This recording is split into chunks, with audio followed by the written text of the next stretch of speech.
And some of the other fights, let's just touch base on a couple of the other ones. CM Punk's fight with Mickey Gall. All right, let's talk about that I, for a second. I love CM. He's a great guy and he's a really tough guy. So I was bummed to see it, but it's not surprising just because Mickey's a brown belt, and you knew he was going to go try to take him right down. And he did. The Yeah, one, but go ahead.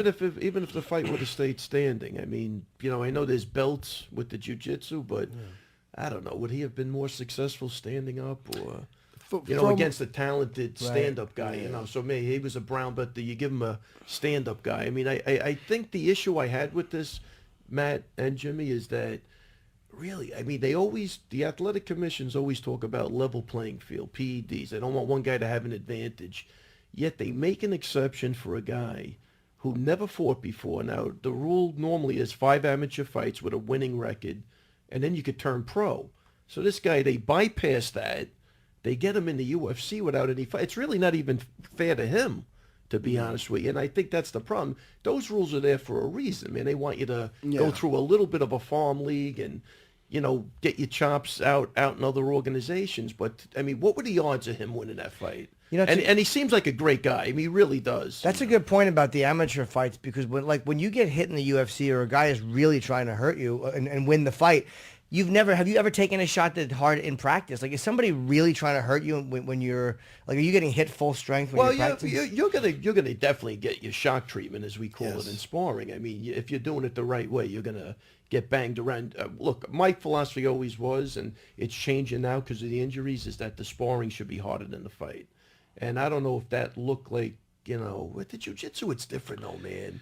Because it's hard to make up that ground if you've never been on the floor with a good guy, but... This is what I'm sure he doesn't regret that he did it. I mean, when you see him about to walk out, you see him in the back, and you see him saying, yeah, fuck yeah, yeah.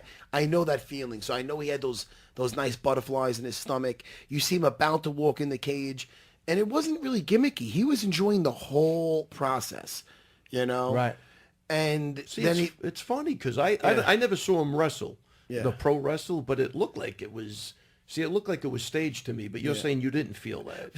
Stage in what sense? Like he was posturing to the crowd. No, I 100% feel Wow. no, because he wasn't going out there acting like it wasn't. It did not feel any kind of WWE-ish to me. See, I didn't know. I never saw him. When So I don't know saw if that's him, his... after talking to him a couple times, and he was on again when you were gone, or when you were away. He was on the other day. We talked about comic books. The guy writes comic books, man.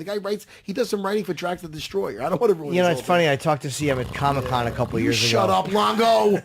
Dare you. I have a picture of him. He was dressed in some weird, green costume so no one would recognize him. He could just walk around Comic-Con and not be bothered. Yeah, he's a great fan. Listen, I like the guy. When I brought up the comic books, he wanted to... And what costume do you wear when you go to...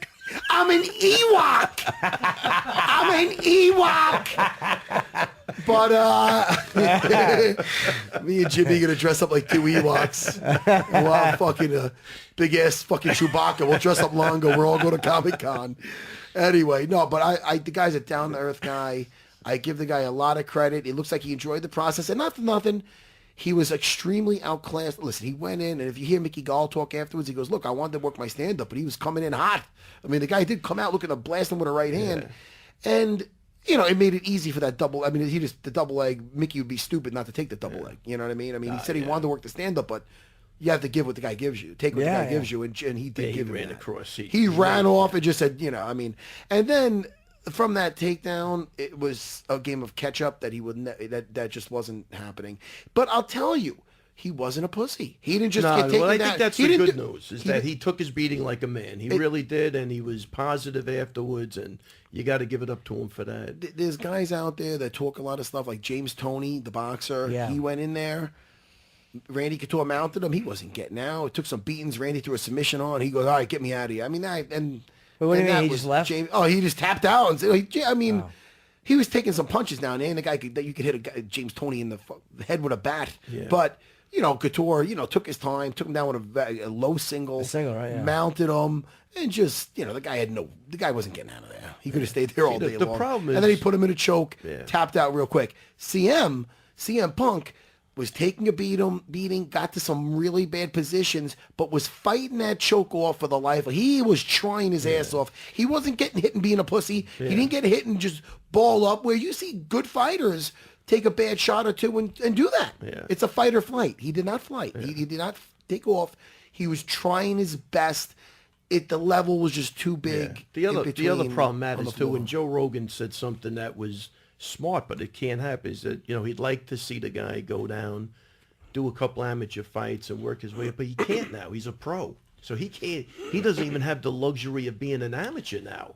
He's a pro. He's got to take pro fights. And that's where I think, again, the injustice was done to him. Because now that's it, man. He's in the big leagues. Well, so they should let him have a couple of amateur fights. I think that would have been the best thing to do. And chances are now that he's chances. I mean, listen. He said he wants to fight again. Yeah, and I'm sure he will. But I believe it'll be on a different event. There's a ton of like small listen, he's going to go on the show. The problem is he's going to go from $1 million to $100. Yeah, but I don't think this. But listen, it's not so much. Yes. Then you'll really know if he wants to fight. No, the thing is this: I don't believe he did this for money. 100%. I don't. He probably could have made more in WWE. 100%. I think he walked away from a lot of money. So I think this is not a thing about money. I don't think this thing's about more of him wanting to fulfill something, like test himself, and it's a dream he had. And listen, I give the guy a lot of respect, because again, he got beat up in there, but he did not, like he said, he went out on his shield. He did. And there's other fighters out there that are in the UFC. And he wasn't discouraged either. He was very positive afterwards. And again, seems like again, I never met him. Seems like a really cool nice guy. Yeah, he really is. I was happy for him. You know what's funny too? And nobody, you know how I know he has to be a good guy? Nobody really destroyed this guy. Everybody was very supportive.